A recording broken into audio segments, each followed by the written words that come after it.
Estaremos con los micrófonos apagados mientras Juan Sebastián Restrepo, abogado experto, nos ofrece su presentación y su explicación acerca del tema, pero yo estaré muy atenta de las preguntas que pueden ir haciéndonos en el botón, en la opción de preguntas y respuestas, y al finalizar la presentación haremos entonces una ronda de, de comentarios y de inquietudes. En este momento les vamos a compartir un cortico video acerca de Book para que sepan qué ofrecemos nosotros y cómo podemos mejorar los procesos en las diferentes empresas de cada uno de ustedes. ¿Ya conoces Book? Book es un software integral de gestión de personas con el que podrás atraer talento, gestionar tu nómina, potenciar las capacidades de tus colaboradores y comprometerlos con tu empresa. Si pasamos tanto tiempo en el trabajo, mejor hacerlo con una sonrisa. Por eso en Book nos centramos en las personas y sus necesidades nos inspiran a crear soluciones eficientes para facilitar tu vida y la de tu equipo. Todo en una misma plataforma y con asistencia personalizada. Book crea un lugar de trabajo más feliz. Muchas gracias. Ahora sí le doy la palabra a nuestro abogado, quien va a liderar el webinar de hoy. Bienvenido, Juan Sebastián. Ya puedes proyectar tu presentación. Jessica, muchas gracias. Muy buenos días para todos. Confírmame, Jessica, por favor, si todos estamos viendo la misma pantalla, que es el título de la presentación sobre prestaciones sociales a cargo del empleador. En este momento yo te veo aquí. Ok, permíteme un segundo y ya hago la corrección correspondiente. Listo, ¿qué tal ahora? Y ahora sí, correcto. Perfecto. Bueno, muy buenos días a todos, Jessica. Cordial saludo, muchas gracias por la presentación. Esta es una muy concisa, relacionada con las prestaciones sociales, su naturaleza, y para este caso que nos ocupa, vamos a hablar con las más, llamémoslas así, cotidianas, y son aquellas que están directamente a cargo del empleador. Esto lo hacemos pues de una manera lo más explicativa posible, a pesar pues de mi profesión y de nuestro alcance. Queremos hacerle de una manera amigable que todos pues podamos participar. Entonces estaremos pendientes de las preguntas al final de la presentación y con mucho gusto les daremos respuesta en la medida que el tiempo nos dé y que no se traten de preguntas individuales, sino de temas que sean para el alcance, conocimiento y satisfacción de todos. Bueno, sin más preámbulo, definición sobre prestaciones sociales. Realmente en la norma no vamos a.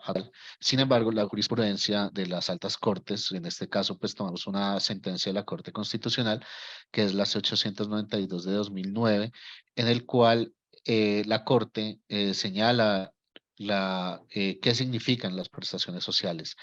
En este caso, son aquellas sumas destinadas o aquellos activos destinados a asumir los riesgos intrínsecos de la actividad laboral. Pueden estar a cargo del empleador o ser responsabilidad del sistema de seguridad social. Ejemplos de prestaciones que sean responsabilidad del sistema de seguridad social. Podemos pensar en auxilios por incapacidades, licencias de maternidad, de paternidad, etcétera. No constituyen prestaciones sociales aquellos pagos no constitutivos de salario que sean otorgados por el empleador, tampoco las vacaciones ni los descansos remunerados por concepto dominicales ni festivos. Los beneficios o auxilios acordados por las partes como no salariales tampoco son prestaciones sociales y las indemnizaciones tampoco. Entonces, siempre que piensen en el tema de prestaciones sociales, son aquellas destinadas a asumir o a cubrir o auxiliar los riesgos de la actividad laboral que ejercen, que hacemos como trabajadores, ¿vale? Continuamos. Bueno, como lo mencioné, hay unas que son otorgadas por otras entidades, como por ejemplo es el Sistema de Seguridad Social Integral, marcado a la derecha.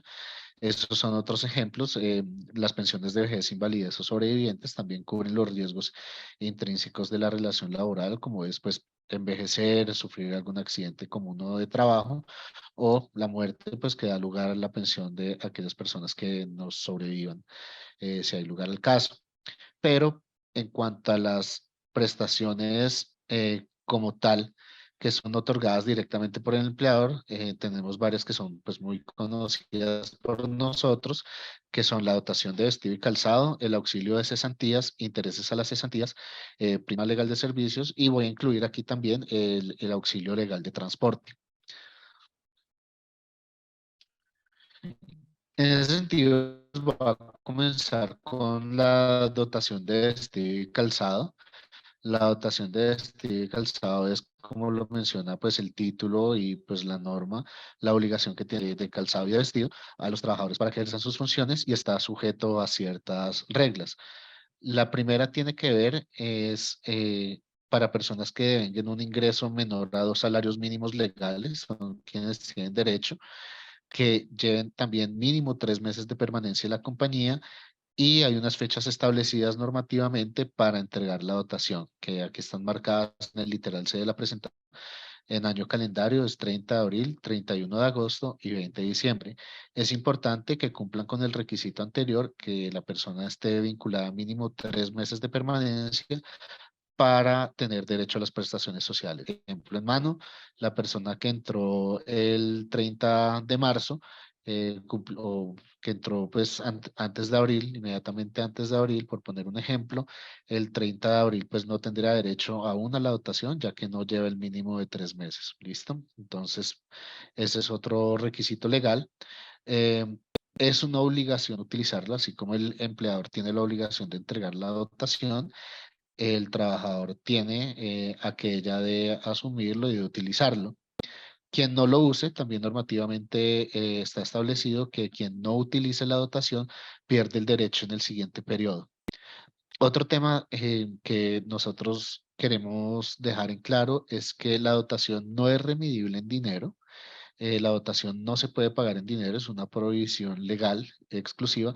Sin embargo, en la práctica se ha dado que los bonos Sodexo, los bonos Big Pass, estoy diciendo pues marcas como ejemplo, son válidos. ¿En qué consisten? Se le entrega a los trabajadores unos bonos que son redimibles, bien sea en vestido, bien sea en calzado, y los trabajadores redimen en los, o en los proveedores correspondientes. Hubo mucha discusión también, y esto vale la pena compartirlo, durante la pandemia, porque por supuesto con los trabajadores que no podían ir a prestar sus servicios o que estaban haciendo trabajo remoto, teletrabajo, trabajo en casa, cómo se paga la dotación. Incluso actualmente cuando se hace trabajo en casa y se cumplen los requisitos para dotación, ¿qué se debe hacer? Desafortunadamente, no ha habido decretos, pues no hubo decretos de emergencia, no había legislación al respecto que cubra estos temas. Entonces, pues desafortunadamente, la obligación se mantiene en pie. Eso es entendible desde los puntos de vista de trabajo a distancia, pero cuando fue trabajo presencial que no se podía hacer y todavía estaba la obligación de reconocer dotación, se complicaba.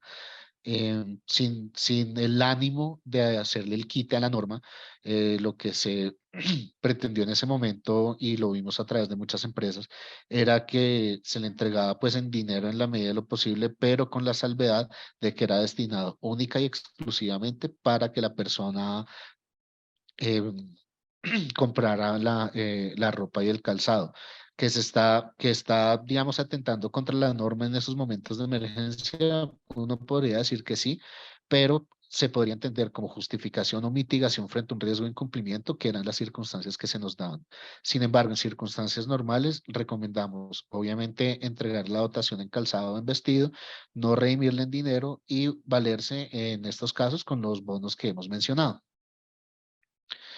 La dotación también es importante. La dotación no son elementos de protección personal. Los elementos de protección personal corresponden corresponden a la cobertura del sistema de salud y seguridad en el trabajo, sistema de gestión de salud y seguridad en el trabajo, se tienen que entregar a todo trabajador para efectos de su protección personal y no es lo mismo que la dotación. Está sujeta a normas de cumplimiento del sistema de SGSST y son excluyentes entre las dos. Sanciones por inobservancia, bueno, tenemos dos tipos. La primera, pues la sanción por incumplimiento de normas laborales, mediante el cual el Ministerio del Trabajo puede imponer sanciones, está facultada legalmente para imponer sanciones hasta 5.000 salarios mínimos legales mensuales vigentes.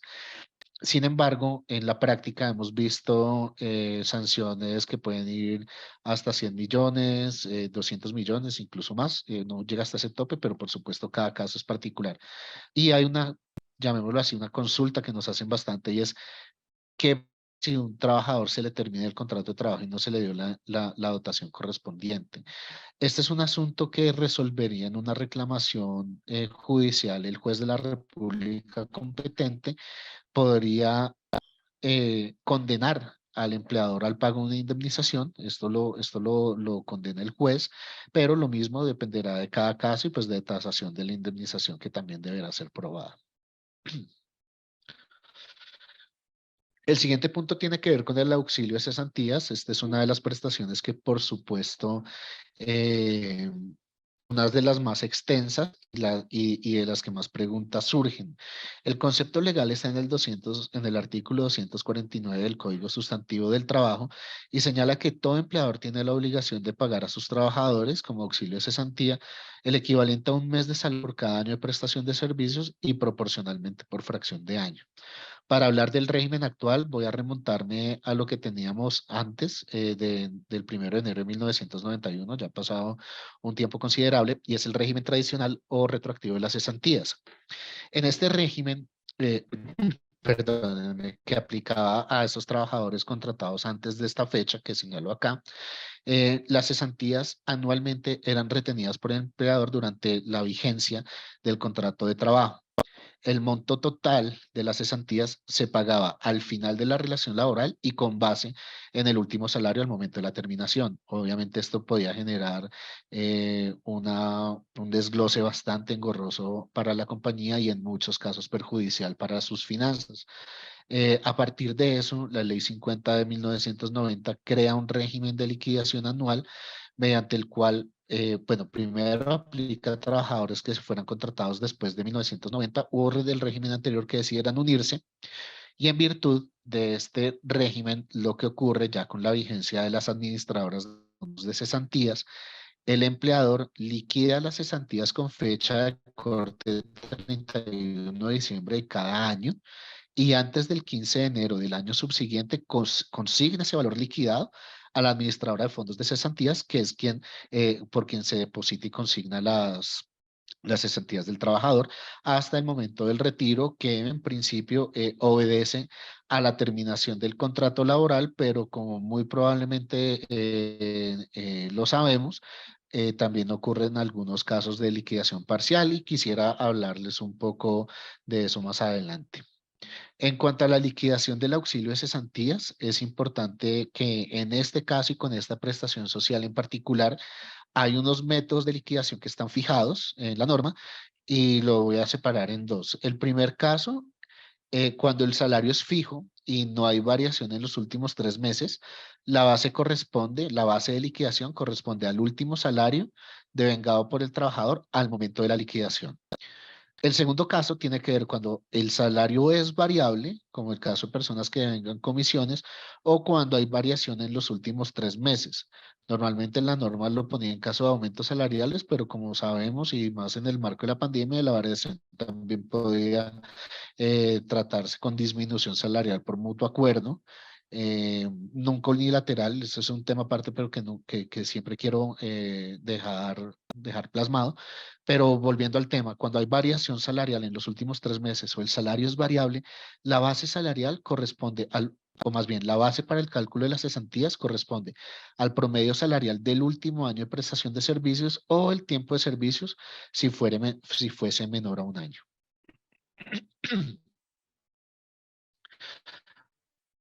Hablemos un poco del tema del retiro parcial. A partir del decreto 2076 de 1967, hablamos del retiro parcial de cesantías cuando el trabajador está interesado en adquirir vivienda con su terreno lote, adquirir terreno o el lote. Voy a mencionar los puntos, están en los literales y entiendo van a recibir la grabación de esta presentación, pero pues es bueno mencionarlas. Construcción de vivienda cuando se haga sobre el lote o terreno de propiedad del trabajador interesado o cónyuge o compañero permanente. También en casos de ampliaciones, reparaciones o mejoras de la vivienda de propiedad del trabajador o su pareja. Liberación de gravámenes hipotecarios o pagos de impuestos que afecten realmente la casa o el terreno edificable, y adquisición de títulos de vivienda sobre planes de los empleados para la construcción de las mismas contratados con entidades oficiales o privadas. Fíjense, es importante mencionarlo, que todos estos casos que hemos señalado tienen que ver con la mejora o compra o liberación de gravámenes hipotecarios del lote en propiedad, bien sea del trabajador y o su cónyuge o compañero permanente, excluyendo otras figuras. Antes de la expedición de la Ley 1429 de 2016, había un requisito de autorización o de solicitud de autorización por parte del Ministerio del Trabajo para el retiro parcial de las cesantías, pero pues en el entendido que eh, es necesario agilizar ciertos trámites y eh, dejar algunas cargas innecesarias a la vida. Ahora lo que se requiere es el retiro, la solicitud de retiro directo por parte del empleador al trabajador y que el trabajador efectivamente lo autorice. Eso está en el artículo 21 de la ley 1429 de 2010. Nosotros tenemos una consulta bastante habitual y es qué pasa con las cesantías que no están consignadas en el fondo y si el empleador las puede entregar directamente. La norma está diseñada, la ley 1429 de 2010, está diseñada para que el trabajador le pida el permiso al empleador, el empleador autorice el retiro de las cesantías, las que están consignadas en el fondo, pero no señala qué pasa con las cesantías que aún no se han liquidado. Nosotros, como firma asesora, recomendamos que el empleador pague las cesantías perdón, que se paguen al trabajador únicamente o se autoricen las cesantías únicamente las que están consignadas.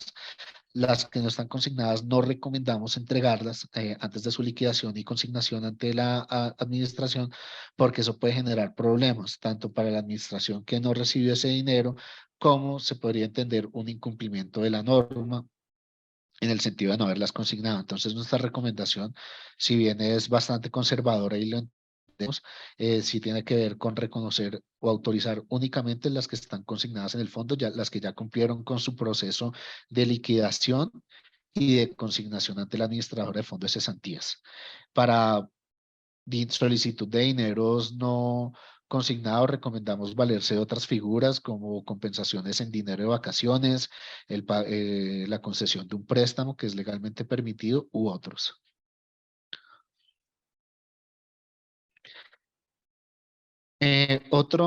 Otra causal de retiro de parcial de cesantías tiene que ver con la educación.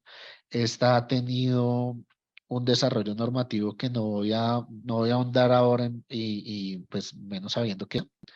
Sin embargo, lo que les puedo decir es esto, que las cesantías o los recursos se pueden destinar para financiar pagos por matrículas del trabajador, del cónyuge, de sus hijos, en entidades no solo de educación superior reconocidas por el Estado, sino también en instituciones y programas técnicos conducentes a certificados de aptitudes para el trabajo y desarrollo humano del empleado, trabajador, cónyuge, etcétera. Este es importante mencionarlo que eh, esta solicitud se realiza por parte del trabajador directamente ante la administradora del fondo de cesantías desde la creación de este régimen en 1990. Muchas veces recibimos las consultas, eh, nos preguntan nuestros clientes, Juan Sebastián, tenemos esta persona que solicitó el retiro para pagar su matrícula en la universidad. Independientemente pues de nuestra visión sobre el contenido de la solicitud, es importante que este trámite no se haga de los trabajadores por parte del empleado, por el empleador, sino que el trámite se hace realmente de manera directa con la entidad educativa. y lo menciono acá, se realiza por parte del trabajador directamente ante la administradora de fondos de cesantías desde la creación de este régimen en 1990. La solicitud de retiro parcial de cesantías se hace directamente ante estas administradoras de fondos. ¿Listo? Hay otras causales de retiro de cesantías. Otra tiene que ver con la prestación del servicio militar. Está en el artículo 255 del Código Sustantivo del Trabajo. Se permite el retiro cuando hay un llamamiento ordinario o convocatoria de reservas por parte del Ejército Nacional.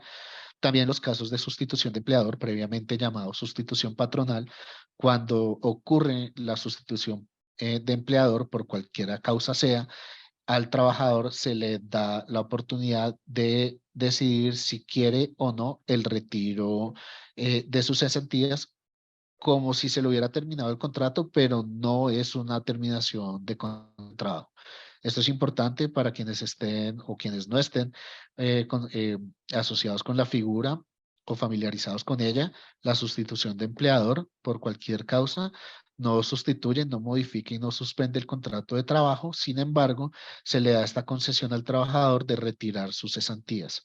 Y también cuando un trabajador pasa de salario ordinario a salario integral, al momento que se acoja este salario, el trabajador tiene el derecho de recibir no solo las cesantías, sino las demás prestaciones causadas a fecha de corte del momento que la persona empieza a recibir integral. Recordamos que las vacaciones no son prestaciones sociales, así que en el salario integral, que se entiende que compensa varias sumas, como en el salario ordinario, siempre se tendrán que reconocer el disfrute de vacaciones por aparte.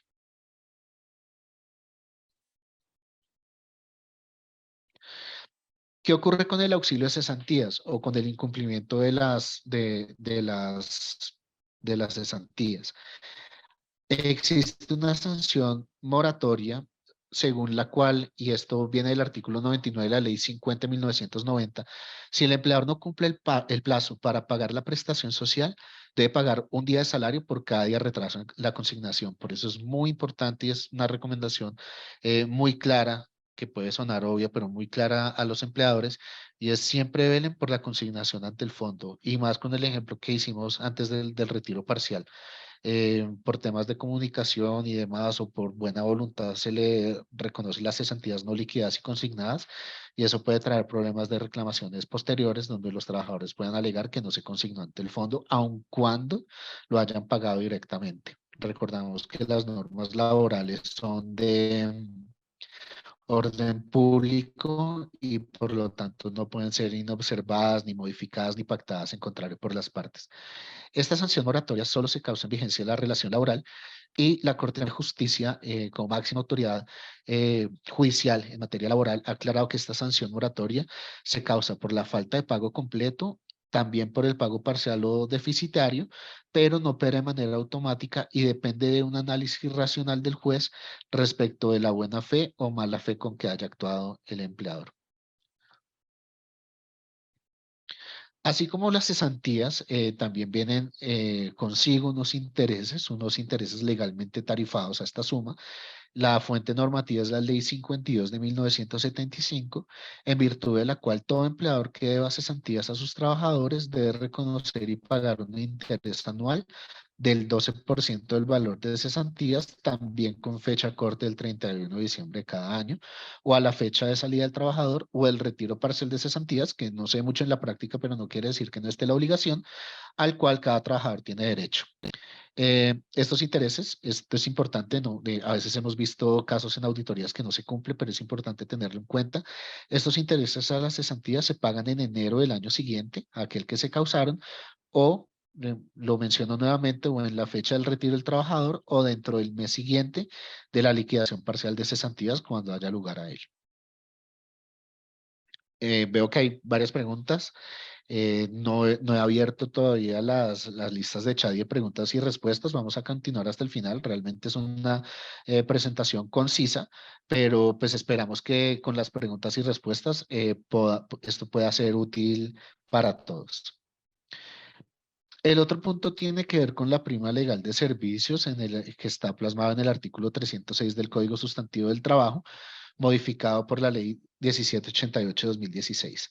La regla es básica, dice que el empleador está obligado a participar, a pagar a sus empleados una prestación social denominada prima de servicios que corresponderá a 30 días de salario por año, el cual se reconocerá 2 veces. La mitad de esa prima de servicios máximo el 30 de junio y la otra a más tardar los primeros 20 días de diciembre. Su reconocimiento se hace por todo el semestre trabajado o proporcionalmente al tiempo trabajado. Piensen en la prima legal de servicios, sobre todo previo a la ley 1788-2016, como una oportunidad que tenía el trabajador de participar por las utilidades del empleador. Un principio, llamémoslo así, laboral básico según el cual los trabajadores no pueden participar de las pérdidas del empleador, pero sí de sus utilidades. Sin embargo, con discusiones previas y jurisprudenciales, que había si las personas que trabajaran para personas naturales, también trabajadoras de servicio doméstico, choferes, mayordomos, etcétera, tenían derechos a primas de servicio, se modifica la ley y este parágrafo que voy a mencionar a continuación, letra pequeña, hace esa inclusión. Se incluye en esta prestación económica a los trabajadores del servicio doméstico, choferes de servicio familiar, trabajadores por días de fincas y en general a todos los trabajadores contemplados en el código o quienes cumplan con las condiciones de empleado dependiente. Palabras más, palabras menos, el trabajador por el hecho de ser trabajador, independientemente de su cargo, de la naturaleza del empleador, si es persona natural o jurídica, si percibe utilidades o tiene que asumir pérdidas, tiene derecho a la prima legal de servicios. Y el siguiente punto tiene que ver con la Ley 15 de 1959, el artículo 2, que señala que los trabajadores que devenguen menos de 2 salarios mínimos legales mensuales vigentes y requieran transporte desde su hogar, tienen derecho a lo que se llama auxilio legal de transporte, que actualmente corresponde a 117.172 pesos a fecha 2022. No se computa como factor de salario y se pagará exclusivamente por los días trabajados. Es decir, que una persona que devengue menos de 2 salarios mínimos y que cumpla con otros requisitos, el más natural, pues que tenga que transportarse mediante transporte público y que viva a cierta distancia desde la casa hasta la oficina, tiene derecho a este auxilio legal de transporte. Si la persona trabaja desde la casa, si vive literal, si no utiliza transporte público, si trabaja al lado de la oficina, pues no tiene derecho a este auxilio porque precisamente el objeto del auxilio legal de transporte es cubrir este gasto desde y hacia la casa o por lo menos auxiliarlo. También es importante, nos lo preguntan bastante y está en la norma y es que se paga solo a proporción por los días trabajados. Esto también es de suma importancia y precisamente hacemos estas recomendaciones durante la presentación por, llamémoslo así, experiencias que hemos tenido respecto a las preguntas de los clientes. Esta es la presentación básicamente. Eh, lo quisimos manejar de esta manera como un abrebocas a las preguntas que puedan tener, discusiones y podemos tener lugar a ellas. Entonces, pues con el permiso de Jessica voy a abrir las preguntas y respuestas y los chats correspondientes.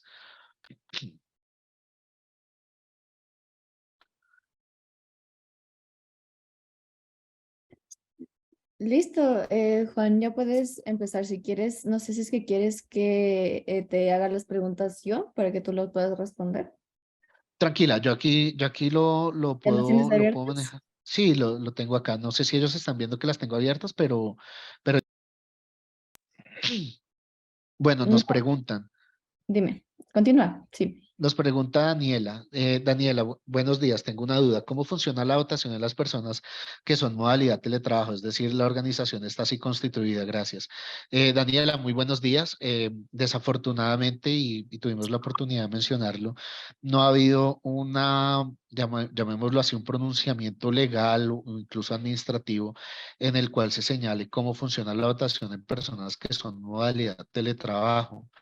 En principio hay que cumplir con la norma, hay que dar dotación de vestido y calzado independientemente de la modalidad que estén utilizando. Es una obligación del empleador. Puede suceder en algunos casos que haya trabajadores que manejen reuniones virtuales y que tengan que llevar consigo material o vestimenta que tenga los logos de la empresa. En ese orden de ideas se le podría dar como un objeto y una finalidad a eso, pero desafortunadamente, y entiendo por qué la inquietud, no ha habido una declaración oficial o legal respecto a estos casos de trabajo a distancia que lo diferencie respecto del trabajo presencial.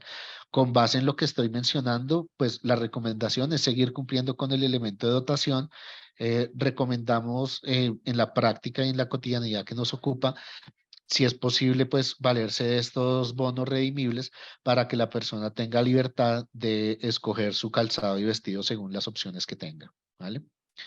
Si Juan, pregunta John García, Juan, cuéntame. ¿estás viendo en la sección de preguntas y respuestas o estás viendo en el chat?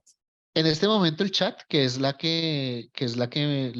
digamos, menos preguntas tiene, y Tranqui, porque cuando... las mismas preguntas que están en el chat están en la parte de Q&A. Entonces, Ok, te voy a poner, por favor, que abras el Q&A y la que tú acabas de responder ahorita es la de ok, sí, aquí veo el comentario al final, perfecto, La listo. siguiente es gestión Entonces, ampliada. abro Q&A.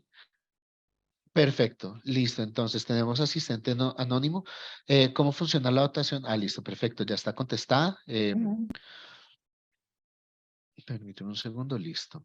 ¿Se puede pagar la dotación total del año en un mes determinado? Bueno, lo primero que hay que mencionar es que la dotación no se paga, se entrega en dinero y en ese orden de ideas, en ese orden de ideas, mm, recomendamos entregar los uniformes de dotación y calzado en las fechas. Si se va a adelantar, porque la norma laboral lo que establece son mínimos, que no me lo que hay mínimamente en la ley, como adelantarlas no sería un perjuicio para el trabajador, se podrían adelantar, pero recomendamos que se deje pactado y de manera clara y legible que lo que se está haciendo es un adelanto. ¿Por qué lo estoy mencionando?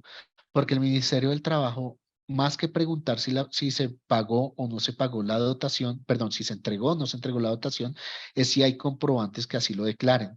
Y los comprobantes, se los digo por experiencia propia, tienen que ser claramente legibles en cuanto a qué se entrega y en qué fecha se entrega. En ese orden de ideas, creemos que adelantar las dotaciones no es un incumplimiento legal, sin embargo, debe estar bien plasmado que se entregó de manera adelantada y que el trabajador así lo acepta.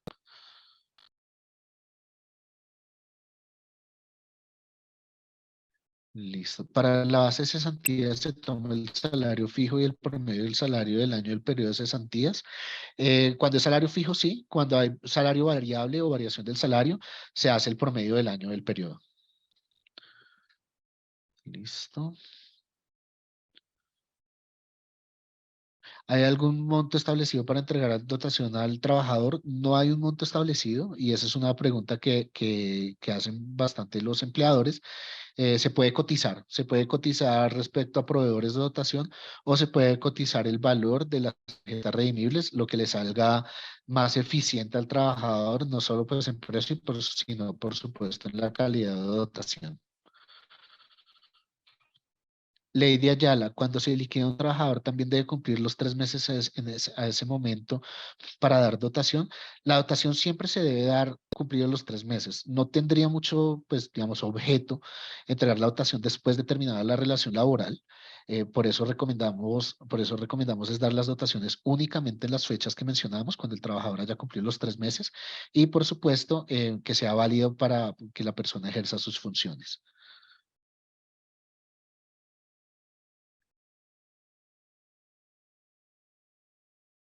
Si, John García, si un empleado tiene solo documento de la casa, la empresa puede autorizarle el retiro.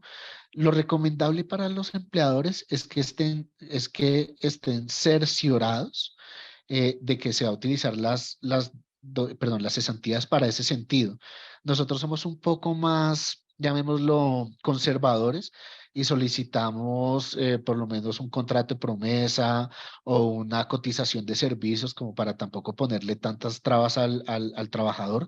Sin embargo, mi recomendación, John, es válganse de las causales de dotación, algunas están incluidas en esta presentación, y lo que puedan pedirle para acreditar que lo va a utilizar para esos fines, lo hagan. Y yo creo que eso es lo mejor que pueden hacer ustedes porque cumplen con esa obligación moral o natural de cerciorarse que los trabajadores lo estén pidiendo para esos fines. Espero haber resuelto tu pregunta. Eric, Gracias a ti. Considerando que la jurisprudencia conceptúa la base de la prima como el promedio de los pagos salariales, ¿cómo operarían las suspensiones del contrato? Por ejemplo, si tuvo todos los 6 meses una licencia no remunerada. Es una muy buena pregunta, Eric.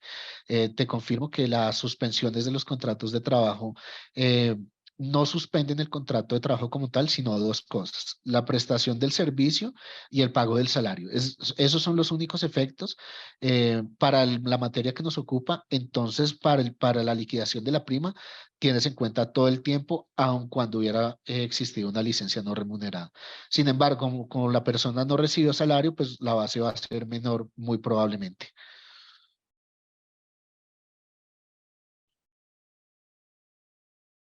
Creo que el bono de dotación aplicaría también para empleados remotos, es correcto, como lo hemos mencionado previamente. Eric, listo. ¿Nos pueden compartir la presentación? Hola, John, entiendo que sí, entiendo que la idea es que ustedes tengan bien sea la memoria, bien sea la información, pero que esto es de ustedes. Entonces, espero, en verdad, esperamos con Book que les sea útil.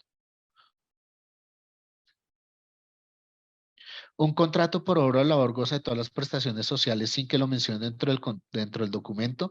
Hola, Paola, te confirmo, todos los contratos de trabajo gozan de todas las prestaciones sociales, aun cuando no esté dentro del documento. Las prestaciones sociales tienen la fuente legal en la ley, así que así una persona esté prestando servicios laborales mediante un contrato verbal, tiene derecho a todas las prestaciones sociales.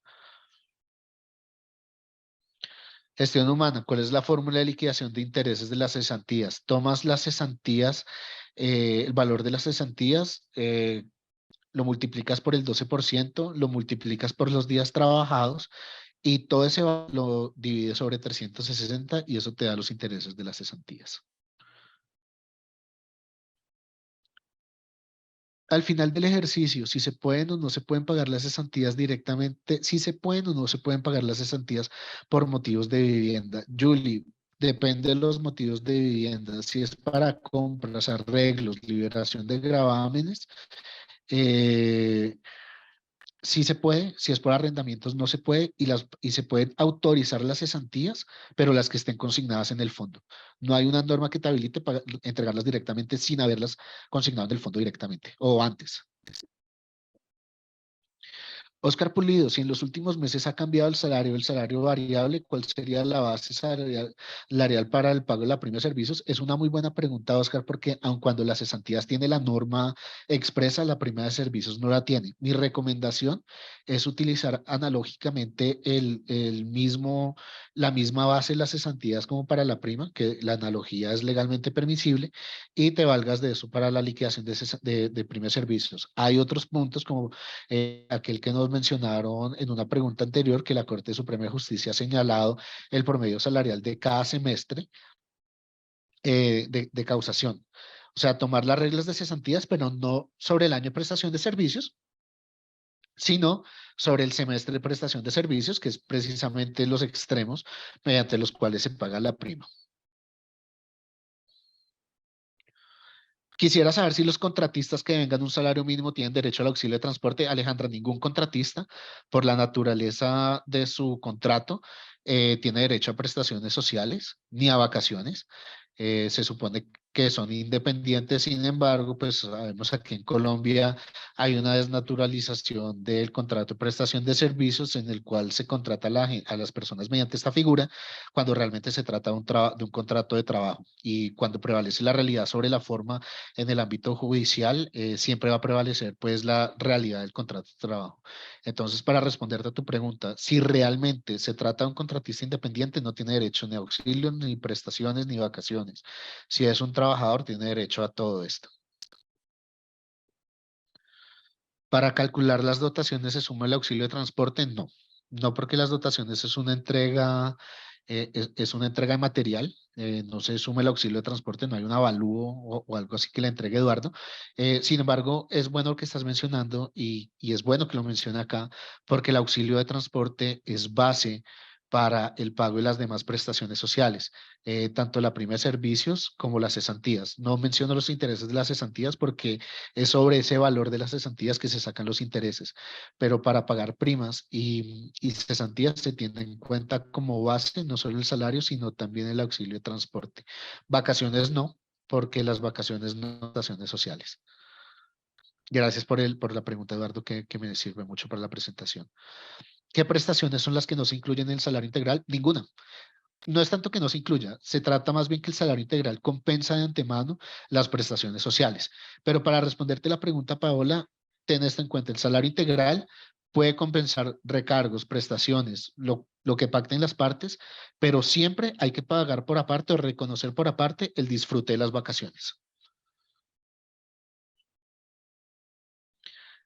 En el caso de entregar botas que tienen duración de más de 4 meses, es necesario que entregue las 3 en el año para los casos de menores a salarios mínimos. Andrés, hay que entregar calzado y vestido. Hay que entregar calzado y vestido cada 4 meses. ¿Listo? Por expresa normatividad. Incluso, por supuesto, pues se espera que la duración del material supere incluso los 4, 8, 12 meses. Es obligación darle esa prestación a los trabajadores, tal y como lo dice la norma. ¿Cuál sería el monto aproximado para dar dotación en bono a los empleados? En mi empresa estamos en full remote y buscamos la opción de dar bonos, pero saber si el monto es el adecuado para cubrir la dotación. No hay un monto ni aproximado, ni estimado, ni recomendado. Tatiana, es bueno que lo consultes con el proveedor de servicios. Eso es bueno en el sentido que no hay un mínimo ni máximo legal y pues, digamos, cotizar en el mercado a ver cuál es la mejor opción. Pero legalmente como tal no hay una obligación concreta y eso es beneficioso para los empleadores. ¿Se puede considerar como auxilio de transporte el gasto que hace el trabajador en visitas a clientes, por ejemplo, o es solamente el traslado de su hogar al trabajo? Romy, es solo el lugar del hogar al trabajo y del trabajo al hogar.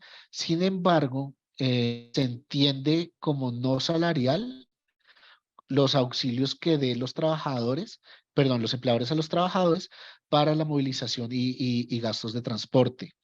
En ese sentido, es bueno, por no decir recomendable y casi que y por no decir obligatorio, que los trabajadores le propicien todos los elementos, todos los auxilios, todas las herramientas a sus trabajadores para que cumplan con sus funciones. En ese orden de ideas, mi recomendación es que los empleadores cubran esos gastos de movilización, que se puede entender como no salarial.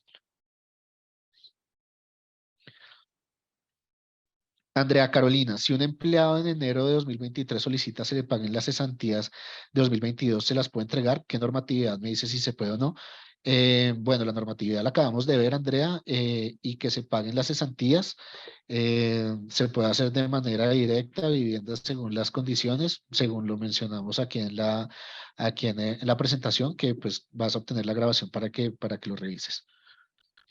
Si un empleado tiene salario fijo todo el año, pero en el transcurso del mismo se hacen pagos salariales como comisiones, la base para liquidar prestaciones sociales se promedia, sí, efectivamente, como lo mencionamos en la sección de cesantías, por lo menos, cuando hay variación del salario en los últimos 3 meses o venga salario mensual, salario variable, se promedia. Si la persona tuvo una incapacidad o vacaciones, estos pagos se suman para el promedio de la base para la prima. Es correcto. Ni las vacaciones ni las incapacidades suspenden los contratos de trabajo, entonces en ese orden de día se calcula. Las dotaciones se le dan también a las personas que están prestando servicios. No, Eduardo, no se les da a las personas que presten servicios por las razones mencionadas. En cuanto a los contratos para practicantes, ¿tienen derecho a qué prestaciones? A ninguna. Los practicantes tienen un contrato académico. Se les puede dar un auxilio de práctica que no puede ser inferior a un salario mínimo, pero no tienen derecho a prestaciones porque no es un contrato laboral. Buen día. Para la liquidación de primas y cesantías se tiene en cuenta el auxilio de transporte cuando las personas lo devengan. Es correcto. Información. Muy buenos días. Se tiene en cuenta el auxilio de transporte para la liquidación de primas y cesantías. Muchas gracias por la pregunta. Las comisiones que reciben se suman para la liquidación de cesantías e intereses. Diana, las comisiones constituyen salario, así que se suman para la liquidación de todas las prestaciones, indemnizaciones, vacaciones y demás, porque tienen un carácter constitutivo de salario. Anónimo, ¿cuál es la base para liquidación de cesantías, prima y vacaciones cuando hubo licencia de maternidad durante el periodo liquidar? Pues el ingreso base de liquidación, lo menciona la norma, es el salario que devengaba la persona. Eh, la licencia de maternidad no suspende el contrato de trabajo, por lo tanto, se tiene en cuenta el mismo periodo. La norma para el auxilio de transporte habla de 2 salarios mínimos. Eso incluye comisiones, bonos y otros ingresos adicionales. Es muy buena pregunta, Fred, porque una cosa es el salario pactado y otra cosa es lo que pueda recibir por comisiones, bonos salariales y demás. Te lo va a contestar así. En conceptos del Ministerio del Trabajo, que son, pues no son más que criterios orientadores, se señala que es el ingreso pactado por las partes, pero que sin embargo, como constituyen salarios, se debería pagar por esos meses. Nosotros recomendamos en un tema de favorabilidad al trabajador eh, que cuando la persona devengue menos de 2 salarios mínimos, cualquiera sea la situación, se le reconozca auxilio de transporte. Y como se trata, y más, llamémoslo así, pro trabajador o garantista, si se quiere, aun cuando el salario algunos meses supere por tema de comisiones y demás, si el salario netamente pactado es inferior a 2 salarios mínimos, recor- re- eh, recomendamos reconocer el auxilio de transporte, ya que las comisiones y bonos y demás, eso ya depende de un desempeño que puede o no ocurrir, pero el pactado fijo, si es inferior a los 2 mínimos, sí recomendamos dar el auxilio de transporte.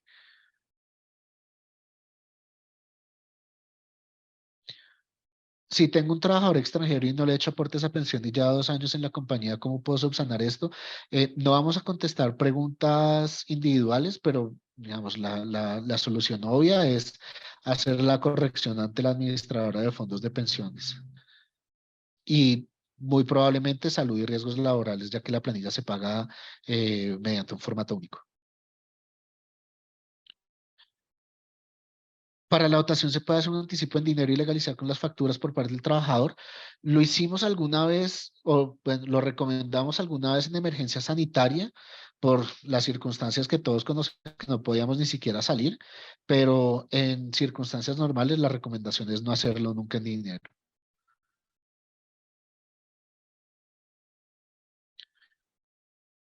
¿Cuándo se justifica implementar el salario integral? ¿A partir de qué salario? Pregunta Juan Esteban. Juan Esteban, a partir de los 13 salarios, la persona que venga más de 13 salarios mínimos, 13 millones a este año, tiene derecho a implementar el salario integral. La idea es, pues, menos cargas administrativas para el empleador porque se entiende que todo lo demás está integrado en ese salario. El auxilio de transporte para las personas que trabajan en casa entiendo que no lo reciben, pero sí el auxilio de conectividad es verdad. Lo que está buscando la legislación en figuras como el teletrabajo, el trabajo en casa eh, y demás, es que las personas que no tienen auxilio de transporte y vengan menos de 2 salarios mínimos tengan un auxilio legalmente reconocido por el mismo valor por concepto de conectividad. ¿Es correcto, Dayana? Es una muy buena apreciación, de hecho, porque se puede considerar incluso que ese auxilio de conectividad es una prestación social. ¿Qué pasa si no se cumple con la entrega de 3 dotaciones al año? Lo mencionamos, multas por parte del ministerio y reclamaciones por parte de los trabajadores, para lo cual podrás ver la presentación cuando te la envíen. Diana, como dotación se obliga a entregar zapatos, hablo porque las personas y lo que les damos es ropa. Sí, Diana, efectivamente, calzado y vestido. Cualquier otro en contrario o incompleto se puede considerar como incumplimiento. En caso de que el colaborador supere los 2 por devengo de horas extras, ya no se pagaría auxilio de transporte. Lo que les digo, yo siendo muy conservador, recomendaría pagarlo siempre por el salario pactado. El Ministerio del Trabajo también ha conceptuado en ese sentido. ¿Qué pasa si una empresa entrega dotación, pero solo rompiendo los zapatos? Lo mismo puede ser considerado como un incumplimiento por parte del Ministerio del Trabajo. Si vamos a pagar prima extralegal y como supera el 40%, debemos hacer pago de seguridad social. Todo lo no salarial que supere el 40% de los ingresos totales se considera base para el pago en salud, seguridad social en salud, pensiones y riesgos laborales.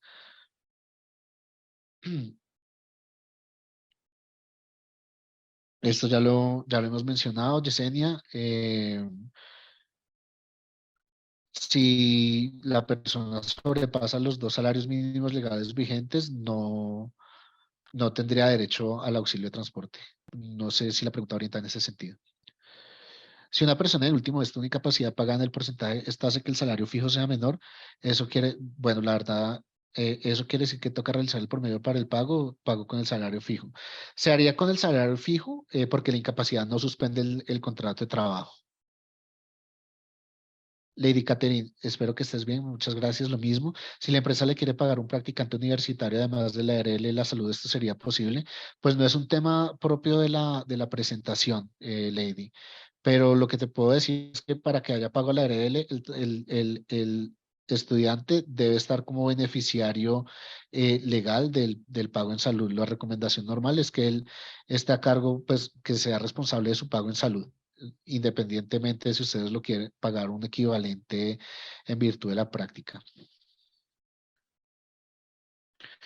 Si una madre gestante tiene un salario básico, pero esa norma, pero por norma la base es el mínimo, ¿cuál es el salario que se debe pagar en tiempo de licencia de maternidad? No es una pregunta relacionada con la presentación, asistente, lo siento.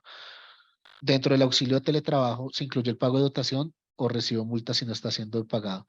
Puede ser sujeto a multa, Carla, digamos, yo diría que es una ineficiencia jurídica o normativa, pero desafortunadamente tenemos que cumplir con la entrega de dotación, aun cuando estemos en teletrabajo, desafortunadamente. Si la persona supera los 2 salarios de derecho a auxilio de conectividad, no tiene derecho a asistente anónimo. Diana Clavijo, las personas que solo trabajan en fines de semana se calcula el auxilio de transporte por los días trabajados en el mes o el total asignado. Realmente, Diana, solo por los días trabajados en el mes, mm, solo por los días trabajados en el mes, por expresa disposición legal que podrás verificar aquí en esta presentación. En la ley se habla que las horas extras no deben afectar el tope del auxilio, pero los conceptos de recargos dominicales, esos conceptos afectarían el tope para el auxilio de transporte. Sería en el mismo sentido, Yesenia, sería en el mismo sentido que no debería afectar el auxilio de transporte. Digamos, es un concepto, entiendo, garantista para el trabajador, pero hay que entender que es el salario que se pactó con el trabajador para tal efecto. Actuar en contrario no quiere decir que sea ilegal, está sujeto a discusión porque lo que te digo, los criterios del Ministerio del Trabajo son orientadores en ese sentido, pero pues ahí sí, digamos, al parecer del empleador. Andrea, no es una pregunta relacionada con la presentación. Ya por temas de tiempo estoy descartando preguntas no relacionadas. Y para finalizar, Dayana Carvajal Mosquera, para las personas que trabajan con contrato a término fijo tienen derecho al bono de dotación.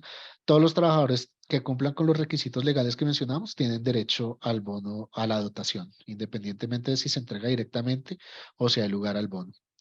Yo creo que con esto damos finalización a las preguntas. Muchas gracias, Juan. Entonces, Gracias. bueno, aquí les doy, ay, perdóname, voy a dar unos últimos datos de contacto, Jessica, perdóname. Sí. Cualquier otra duda, cualquier otro tema que les podamos ayudar por fuera de la presentación, estos son los datos de contacto. Contáctenos @vaqueroasociados.com.co o pueden contactar a nuestra directora jurídica y administrativa, María Alejandra Valdivieso, al celular 318-365-5200. A todos, Jessica, y por supuesto a los participantes, les damos muchas gracias por la presentación. Lamentamos, por supuesto, no contestar todas las preguntas por asuntos de tiempo. eh, no responder preguntas individuales y no asociadas con la materia de presentación, pues, pero estoy seguro que así lo entenderán. Gracias, Juan. Muchas gracias. Bueno, nosotros hemos hecho la grabación de esta presentación y se la enviaremos a todas las personas que asistieron hoy. Les agradecemos mucho nuevamente su asistencia. Estamos para lo que se les ofrezca, ¿sí? Si quieren conocer más de Book, no duden en contactarnos a través de nuestra página web book.co. Les deseamos un feliz día y estén atentos a nuestros próximos webinars y talleres. Feliz día para Gracias. todos. Que Hasta estén muy bien, hasta luego. luego.